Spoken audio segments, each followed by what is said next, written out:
Welcome, everyone. I'm Vaishali Udafa. I'm the Commissioner for Patents at the United States Patent and Trademark Office. And one of our important focuses at the USPTO is to incentivize more innovation from communities all across America and to provide better access to resources and information for underrepresented groups. So, a recent study found that while women remain underrepresented in the patent ecosystem, more women are entering and staying active in the patent system than ever before. So, the woman inventor rate, the share of women that are among US inventor patentees, grew from 12% in 2016, 12.1% to 12.8% by 2019. Nearly one of every 5 new US inventor patents is a woman now. So we continue in our efforts to increase the participation of women in the IP system, and our efforts continue to yield really good results. And PATENS has a number of resources that are aimed to helping underrepresented groups access the patent system. And some of these, let me just want to go over before we begin, is to first is to look at our webpage. And there's an inventor and entrepreneur resource webpage. And it's an online hub for information for inventors, entrepreneurs, and small business owners. And they have programs to educate you and all interested stakeholders on how to file your patent and the whole examination process. We also have a patent pro bono program that enables people to connect under-resourced inventors with small business owners with free legal services and advice to help you to get your patent. We also just launched this new thing. It's called the First Time Filers Expedited Examination Pilot Program. And what does that mean? It sounds like a lot of words, but what does that mean? But what it's really designed to do is to help people who are first-time filers to accelerate the time that it takes to get a patent. And we want to make sure that you can, if you accelerate that time, it can get you to funding faster, bring your products to market, and protect your innovations faster. So to give an example, this is the type of resources that help Tanya Bryant patent a device and grow a business. And she invented this thing called Netcessity Seat Caddy, which was the ultimate car organizer for the passenger seat in her car. And you can find more information about her journey of innovation on our website. But now to the main attraction. We're going to be here today. We have here today a very wonderful guest, and we're going to be talking about the future of innovation. And who better to talk to us about this than Kavya Kobarapu. Now, I want to say that this woman is so remarkable. She's 22 years old, and she is a patented inventor, leader, and innovator who's using her computer science skills to make technology more accessible. So Kavya, thank you so much for joining us today. And I'm so excited I've talked to you a lot prior to this, but I'm excited for other people to hear your story. So first, why don't you tell us a little bit about yourself and sort of explain your approach to innovation and how that all came about. Sounds great. Yeah, thank you so much for having me. I'm really excited to be here. Hi everybody, I'm Kavya.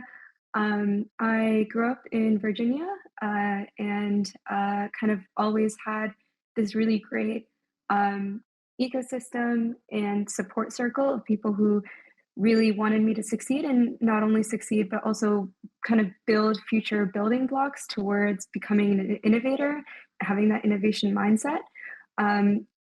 And for me, concretely, that meant that I had two wonderful parents who made sure that I had resources, even from when I was really young, that encouraged that type of mindset, encouraged like taking building blocks of things that individually don't seem like much and then putting together to create something new. I have a brother who is a year and a half younger than me, and the two of us together would build Legos. We would build like connect structures. We would get on AutoCAD and build these entire cities. And so we always had this like overactive imagination, and we wanted to get our hands on anything that we could do to put together things to make that a reality. And I think that philosophy of taking like disparate, separate things and putting them together is a thread that has underlied my innovation philosophy from a young age, before you could even call it that, to now I've been really interested in like taking small bits and pieces from different fields. So for the longest time for me, that was taking bits from biology and technology and combining them together and finding this niche where this intersection did not exist in very specific areas, and then using that as a basis for my innovation. And so that's a little bit about me and my background. I just graduated from Harvard last spring. I studied computer science and healthcare innovation, which is a concentration that I created, which was really this intersection that I was talking about what I'm really passionate about, which is taking computer science and understanding enough about the human body, about disease, about the healthcare system, and then understanding the layers that surround that. So the public policy layers, the history layers, the government layers, and putting them together to get this holistic understanding of how you can innovate in this like healthcare technology landscape. So yeah, that's a little bit about me. Yeah, I don't think that's a little. That's a lot. You're so impressive, and just the things that you've done. Like I said, I've been blown away. But one of the things I want to talk about is when you were in 2018, you filed your first patent for GlioVision. Now, let me let everyone know she was 18 years old when she did this. And so I would love to hear a little bit about, um, you know, what GlioVision is and sort of a little bit about that process that was involved for making you thinking about filing a patent and how it went. Yeah, that sounds great. So I think starting with the topic of the project and what I worked on. So I think the basis for a lot of projects, and I think we're talking about some of the other projects that I've worked on later in the session, but I feel like I've always taken something that either was personal or that I've seen or that I interacted with through the media. And that's how I kind of found problems and identified areas that I would like to work in. And so in 2018, there were several like high profile people in the news who had been diagnosed with or passed away from glioblastoma, which is a type of brain cancer. And I think the hallmark of this cancer is that it is incredibly aggressive and typically diagnosed very late. And so it seems like the pinnacle of, to me, devastation, which is like there's very little that you can do once you're diagnosed, and the diagnosis process takes a long time. And so what I wanted to work on was, are there parts of this problem, either from the beginning, so then like the detection phase or the diagnosis process stage or the treatment stage, that we could then use technology to make like faster or more accessible. So you wouldn't necessarily need complicated equipment or like a specialized lens to be able to look at the tissue, for example. Would you be able to take the information that you already have about a patient or about a patient's diagnosis and make some part of this process faster? And so that's kind of what the system that I worked on for almost 2 years aimed to do, which was after that diagnosis stage, there's a difficult part of figuring out treatment.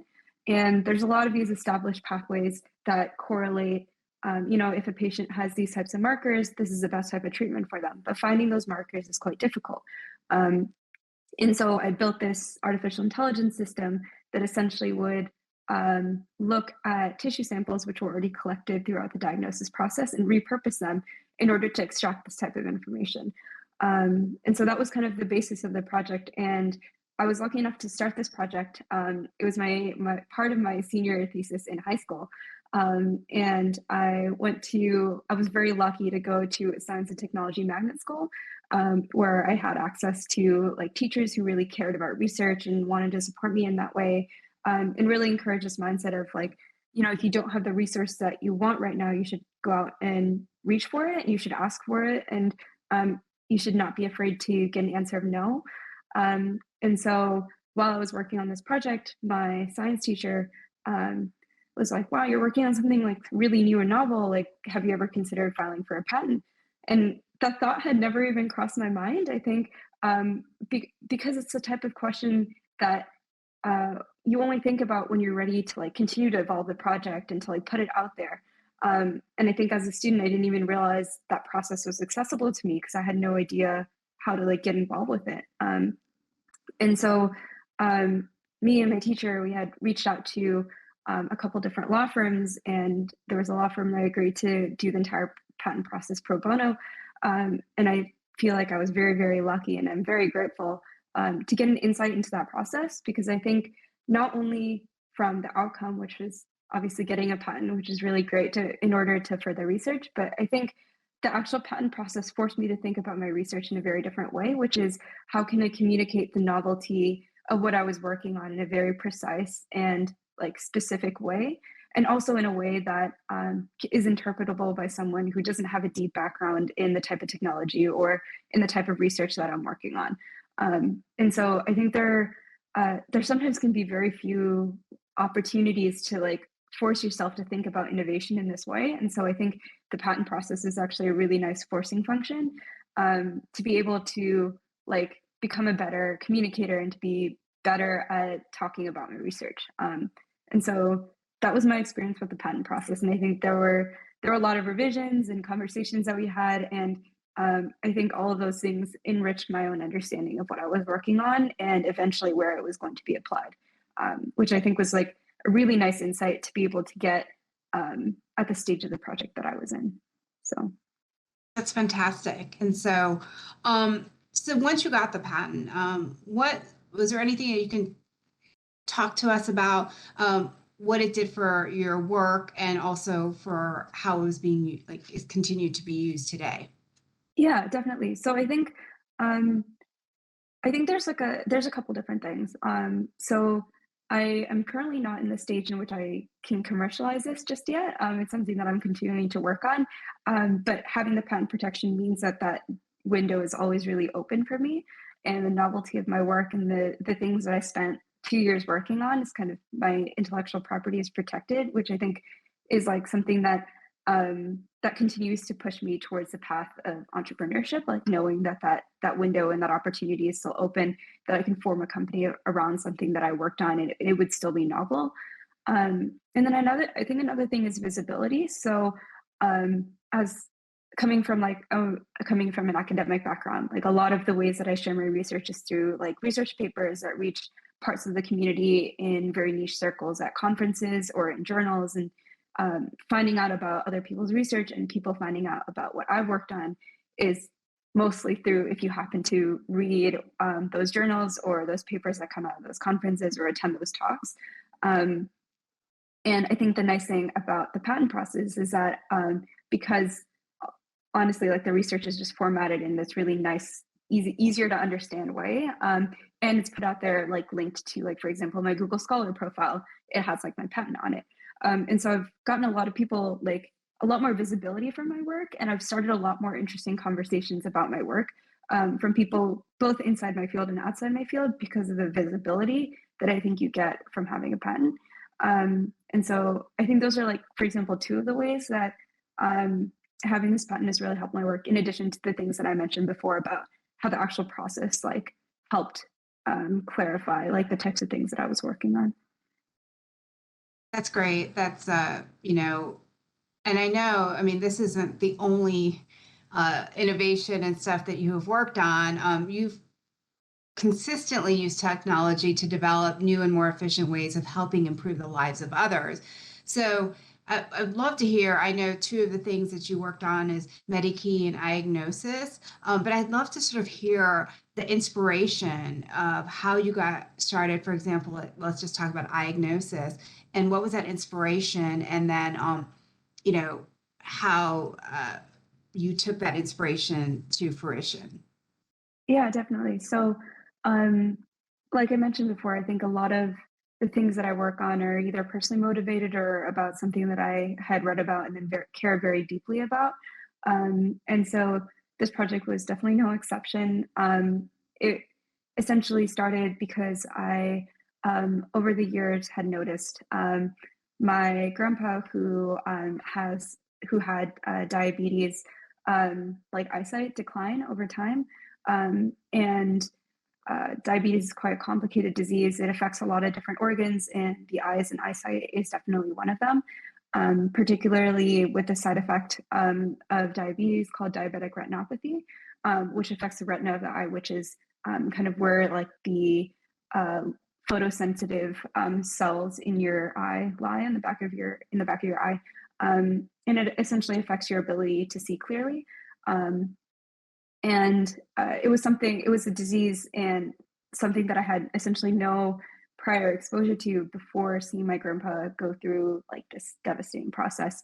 And um, and as I was learning more about this, I was learning that um, like the disease is essentially caused by either long-term or undiagnosed diabetes, both of which are predominantly focused in lower income countries or lower income areas where eye screening is not readily available because there's a lack of ophthalmologists or a lack of equipment or just a lack of knowledge that like the body is connected in this way and that diseases like diabetes can actually have long-term effects on organs like your eyes. And so I was thinking about like what a solution could look like here, where you could have early diagnosis to make treatment more accessible. Um, and it kind of hit me that this is a two-part problem. There's a part where we don't actually have the screening equipment that is in a low-cost form, and then we don't actually have the ability to interpret the pictures of the screening equipment and give that diagnosis earlier. And so that's essentially what this project was. It was building this physical hardware that you can attach to your smartphone that could take a picture of your retina and then automatically run an artificial intelligence model that could then diagnose whether or not from that image an individual had diabetic retinopathy or not. And I use the smartphone as a carrier because I was thinking like what is like so ubiquitous today that has like the processing power that could be necessary to like run an algorithm like this. And so I kind of landed on the smartphone. And the prototyping process and like working on this was definitely like a multi-stage thing because I was working on multiple threads at the same time. I had looped in like several other students who were collaborators who were really interested in this problem as well. So it was definitely like a like team effort where we were all like dividing and conquering, figuring out what our individual strengths are, what parts we felt passionate about, and working on that. And it was also like a humongous learning initiative for all three of us because I had never 3D printed anything before, and so this is my like first opportunity to get into rapid prototyping and understanding like how mentally do you iterate on some like type of physical innovation. Because I think the thing about like computer science and coding that I had taken for granted was you write something, then you can push a button and it's deployed, and then you can test it immediately. But I think a lot of innovation has a longer kind of time period, and so that's not something that I had ever considered. And so there was a huge learning opportunity there of like how in a meaningful way do I prototype things when there's like a physical hardware cost and then also like a time cost of actually attempting to test it. And I think the whole layer on top of this is like if you're working on something, it shouldn't be in isolation. It should be in collaboration with and talking to the people who are on the ground, like working on these types of like working on these diseases, working to reach these groups of people who would actually benefit from having your innovation the most. And so I had reached out to a lot of different like eye hospitals in India who were doing a lot of work with going out into lower income areas on bikes and then carrying a lot of like eye diagnosis equipment. And so like there's a very natural partnership there, which is like, you know, instead of having to carry all this big equipment, you could just take your smartphone with a small attachment on it. And so like I got to learn a lot from like talking to them and like the real challenges that they face and then using that to iterate on what I was working on, because I think a lot of the challenges that you actually face when really trying to physically deploy this is very different than what you could imagine working on it in isolation in a different country, not fully aware of the types of like problems that could arise. I think that was kind of like the iteration process. And I think this project just like very deeply meant a lot to me because it meant that it was helping people like my grandfather, who could get diagnosed earlier and then who could get treated earlier through some of these programs that these different eye hospitals have. And so that's kind of an example of like one of the projects that came like really deeply from my heart, and then I kind of iterated on and worked on over the course of a year and a half. So Yeah, and I really love hearing your stories about how so much of things that have affected or seen, in your personal life, and you've tried to see problems and then create solutions. And I love that mindset that you have. And then also that uh, you continuously are trying to figure out as problems arise, how am I going to get through the next step and the next step? And so that's for me, I mean, that's so impressive, especially at the age of 22 that you are. But I'd be so curious to know, how are these technologies being used today, and the success, what's been the success stories there? yeah, so I mean, uh, both of these projects I'm actually not currently working on at the moment. So diagnosis is something that I still get emails about and still am in contact with people who are essentially working on the next iteration of it, who are building on the code base that I had written, who are building on like the ideas and the things that I had published about it. And so it's really cool to see the iteration of that project continue, even though like my involvement in it has like no longer continued. Um, and for GlioVision, I think like I'm still actively working on it, and not that specific iteration of it, but the more general idea. And it's something that like I've been working on even throughout college, because I think this idea of being able to extract like information for precision medicine from information that's already collected from the patient is like a really key idea that I like care very deeply about, and I think is has the opportunity to change a lot in medicine and change a lot about um, how we can make healthcare like more accessible to everybody. And so that's something I'm still working on. I have a couple ideas that I've continued to push forward, but um, yeah, I think, and also like with it being published, like I think a lot of other people have like worked on like similar ideas and continuations of it. In fact, just a couple of days ago, I saw like a citation from like a paper or like another patent, maybe like citing my patent. And so I was like, it's cool that people are continuing to work on stuff like this. So I know. I love the ripple effects that you sort of have created as a result of all the great work that you're doing. So it's not just your work, but then how it's just, expanding out to other people's sort of innovation. So that's what's beautiful about our innovation ecosystem is that it's all like sort of interrelated and connected, and we can make it better by just the expansion of it. Um, so as sort of pivot a little bit, but I wanted to talk a little bit about sort of the challenges that you faced as a young woman in developing your ideas and making them a reality. And I know you talked a little bit about how you had to keep working on them, but some of the things I wanted to ask you is like, what were the resources? Were they readily available to you to assist in your development? yeah, so I think while I was getting started, I was very lucky because I went to Thomas Jefferson and I had the resources and people who were also like essentially like a whole group of people who were also very passionate about innovating and entrepreneurship and building on research and things like that. And so I was very lucky, I think, to have like the like mental support of a lot of people and also just the physical resources like 3D printers, for example, to iterate on like ideas that I was working on.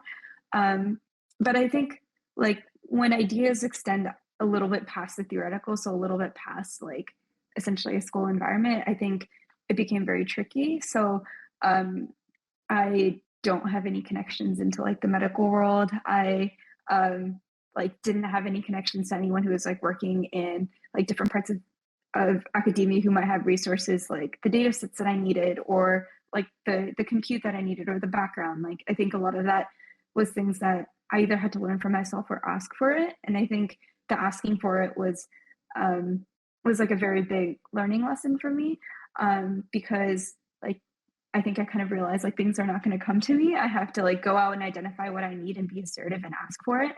Um, and for me, that involved like emailing a lot of like pathologist, for example, when I was working on ClioVision, because I wanted to like validate my ideas and I didn't know a pathologist, or email like different like brain cancer institutes that were working on like patient data collection, so they could have access to they had access to the type of data that I wanted, but I had no in other than emailing people, different researchers who worked there, or emailing just their info email and asking for like a contact. And so I sent out a lot of those emails and most people did not get back to me, but I feel like the people who did get back to me, I have like maintained that relationship with them, and it's been such like a like meaningful mentorship relationship.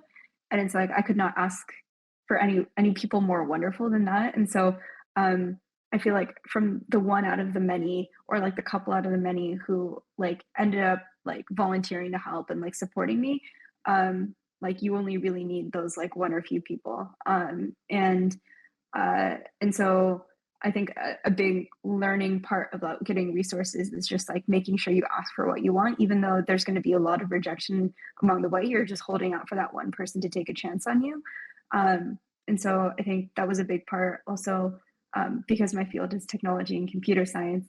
I really love like this entire open source ecosystem, and the idea that that you like talk about the things that you work on, and that you release things so that people can like build on top of it and like gain ideas from you, and you can like kind of go back and forth about that, and validate the things that you're working on. And so I think there's a lot of that that exists out there like in online communities and things. And so I feel like that's where I learned a lot about like practical computer science and practical innovation in technology and things like that.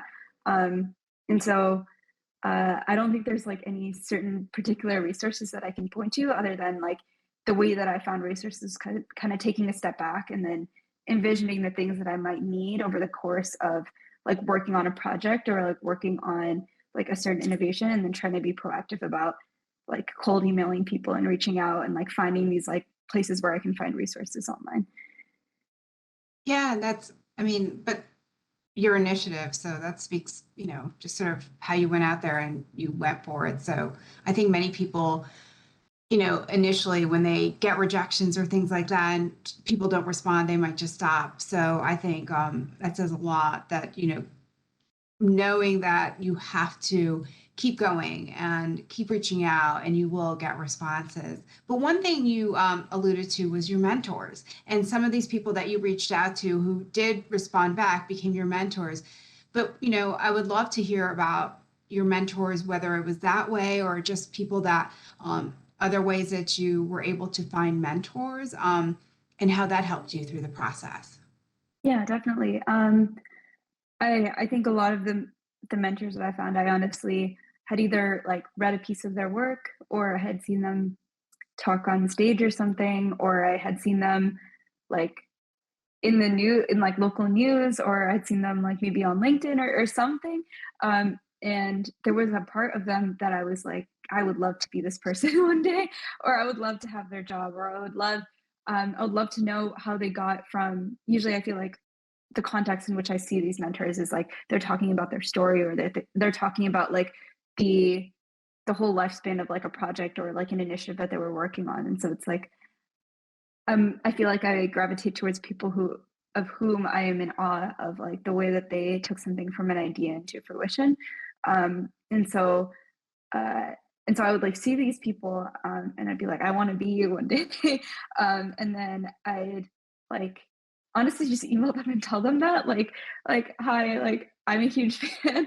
I really admire like how you kind of took this into this, and I would love to know about like this specific part that I had a question about, or like I didn't understand, or like I would love your advice on like how someone like me in my position would do something like that.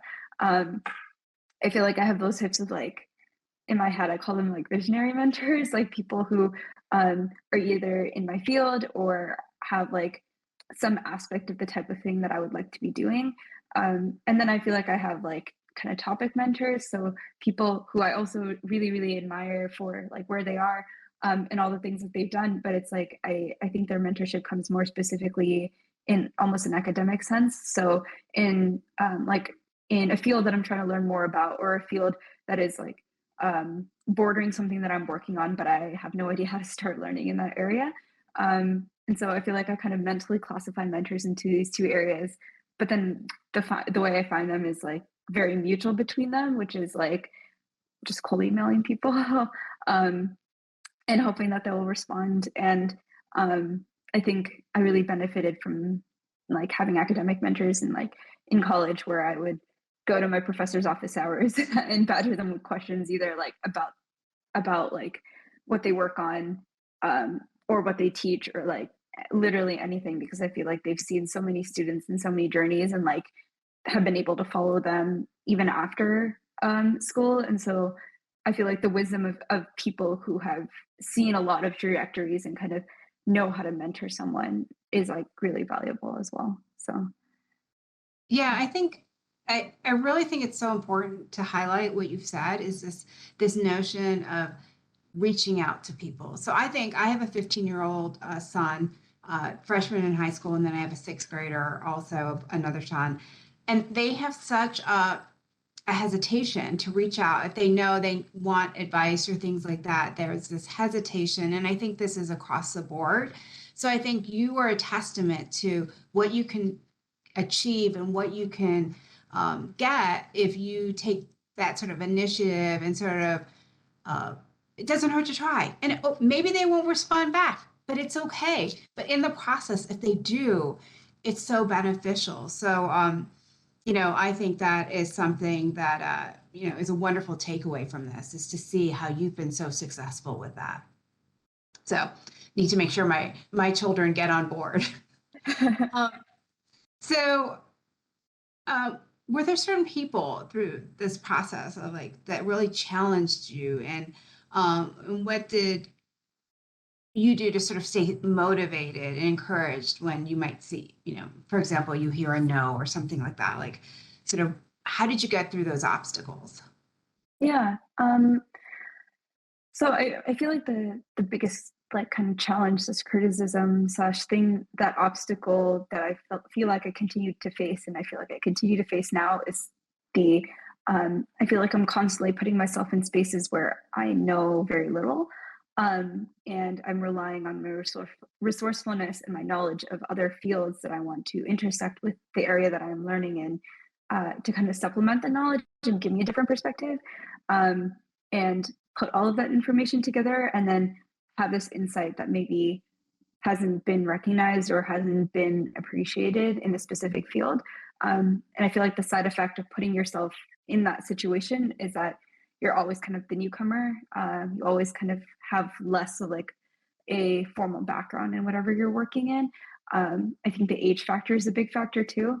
And so I think it's a very uncomfortable space to be in, to be quite honest. And I think like I am someone who I self-describe as like an introvert in an extrovert's body. Like I feel like everything, like I get energy from people who I am comfortable with, but when I'm in uncomfortable situations, it's like I kind of like it's not my favorite place to be.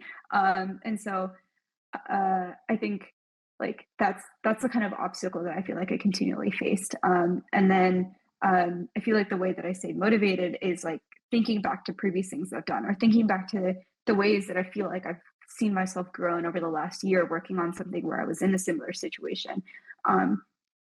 And also looking forward to the type of person that I want to be and be like, I have to be here in order to get to where I want to be. And I feel like that has been like, especially the forward thinking part has been difficult in some ways because in a lot of ways, I don't know where I'm going to be. And I don't know like how exactly concretely I envision myself in like 5, 10, 20, 30 years. But I think there are specific qualities that I see that I want for myself. And then there's an impact that I want to see myself have in the world. And just reminding myself of that, I think is like the way that I stay motivated. So it's like, I want to leave spaces like better than I've like come in. I want to like continue to be motivated. I want to like not only motivate myself, but also have like a group of people around me who draw energy from the type of work that I work on and what they work on as well. I want to be like an innovator, and I want to create something like intellectually new and interesting, and like bring knowledge from different fields together that hasn't been done before. And I think and I have to keep reminding myself that like my lack of background is an asset in that way and not like a hindrance. And so I feel like it's a lot of like self-talk and pepping myself up and like self-motivation. Um, and so yeah, I feel like that's how I stay motivated. It's a very non-concrete answer, but yeah. Yeah, no, and I sort of love what you said. I know I have to be here to get to where I have to be, and that sort of resonates with me because so often we're stuck in these kind of situations, and you have to go through that process and remind yourself that process is so important to get to where you want to be, or ultimately will be for the best for you. So, to have that insight is like, I think it's so great that you have that. Um, and again, I want to talk a little bit about some of the other great stuff that you've been doing. So uh, when you were in school, you were one of the few girls that was offered an elective science classes, and that ultimately led you to creating a girls computing league. And so I'd love to just talk a little bit about that. And can you tell us a little bit more about the league first, and then I'll have some follow-up questions. Yeah, definitely. So yeah, I went to a STEM school where computer science is a required subject. But in my advanced computer science class, there were only like 3 or 4 women in the entire class. And I noticed this across the board, especially like as I got older and I was taking like even more advanced computer science classes.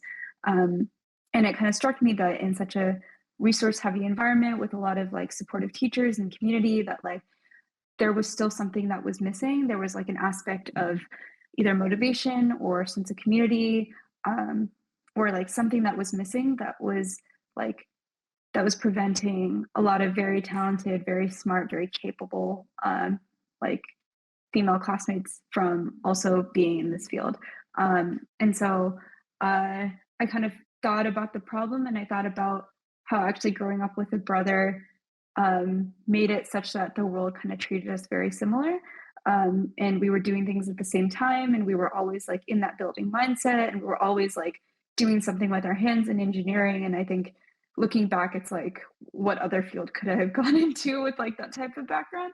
Um, and it's like I know that experience is not shared for a lot of women, and it's because of like implicit biases like in schools and the types of things um, that like girls are encouraged to do when they're younger, and the types of things that they have access to.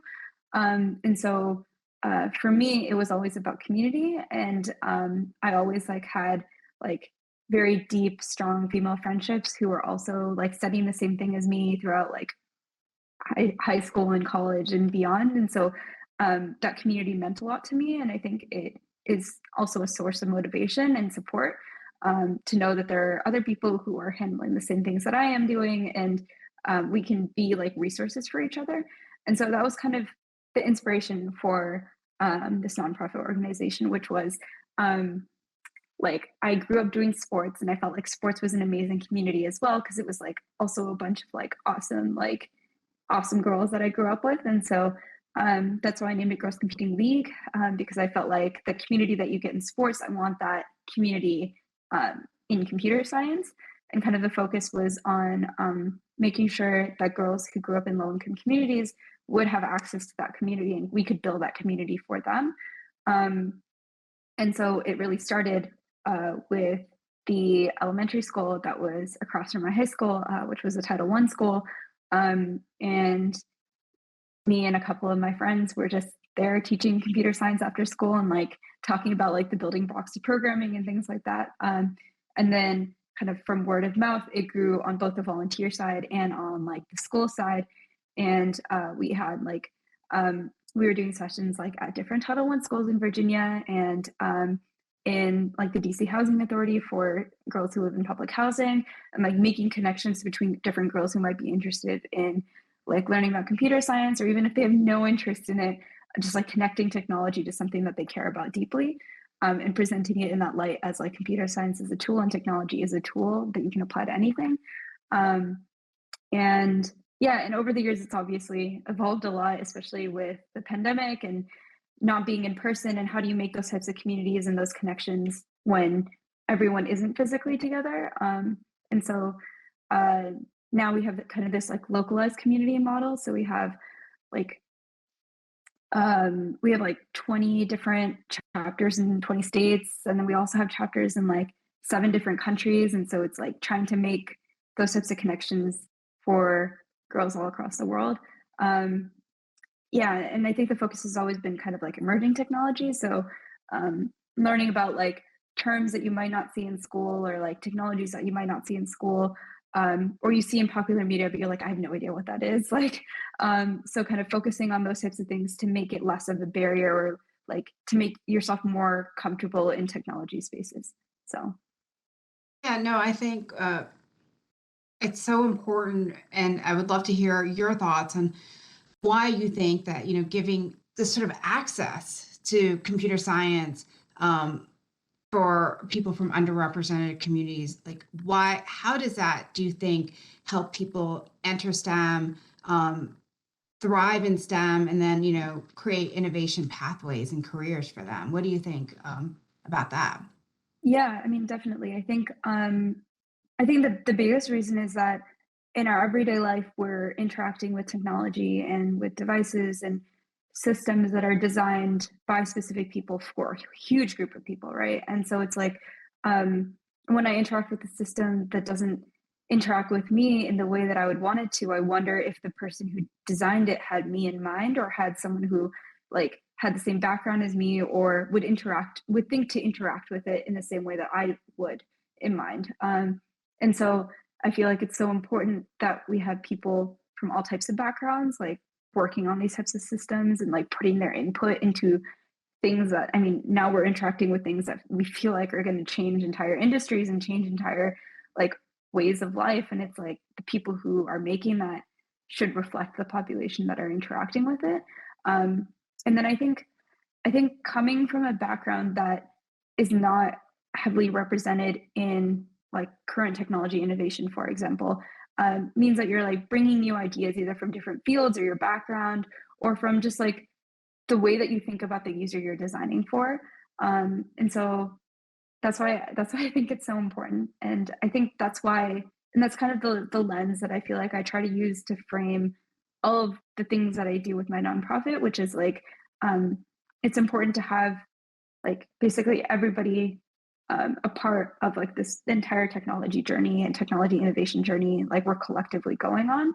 Um, so I don't know if that answered your question, No, but that's I think those fantastic. are I kind of think my it's thoughts. Yeah. Yeah, no, and then so I know we're getting close to the end of our time, so Yeah. I want to ask one final question, but before I do, I want to say thank you so much. I think your story and the way you approach things is such a great role model, so for many people who are out there listening, and so thank you for taking the time. But sort of my last thing, so you're leading in you're one of leading innovation in a field that's evolving every day. But if you were to say, what do you see as the future of technology, and what advice would you give for other young women who want to follow a similar path to you? Yeah, definitely. I'll make it short because I know we're running out of time. But I feel like technology is becoming is kind of circling back to being very human centric.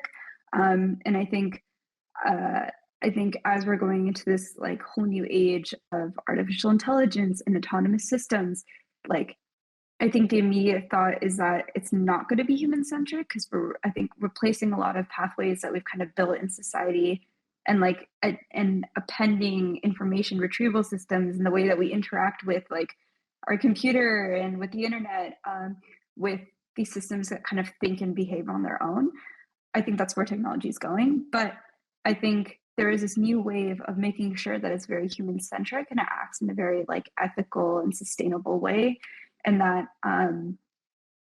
like the way to design these types of systems is to take a very interdisciplinary look and to have people from all backgrounds working on it, not just computer scientists, but also people with like policy backgrounds or ethics backgrounds, or like with like psychology and cognitive science, and not just people who just studied math. And so I think that means that there is a space in innovating in technology for anyone with any interest in any field, because I think all of those backgrounds need to pipe into the central system that we're designing, and then it kind of comes back out, and then we use these systems we're designing as applications in like a ton of different spaces. And so I think from the funnel into the pipeline, and then also from the application standpoint, like we need involvement from a lot of different people. And then I think like advice that I would give is I think the mentorship thing is so important. So I'm happy to answer any questions always. Like you can reach out to me. Like um, I think my email's on my website somewhere, and or like LinkedIn or social media or anything. And I feel like I benefited a lot from hearing from other people's journeys, and so I hope that I can be helpful for other people.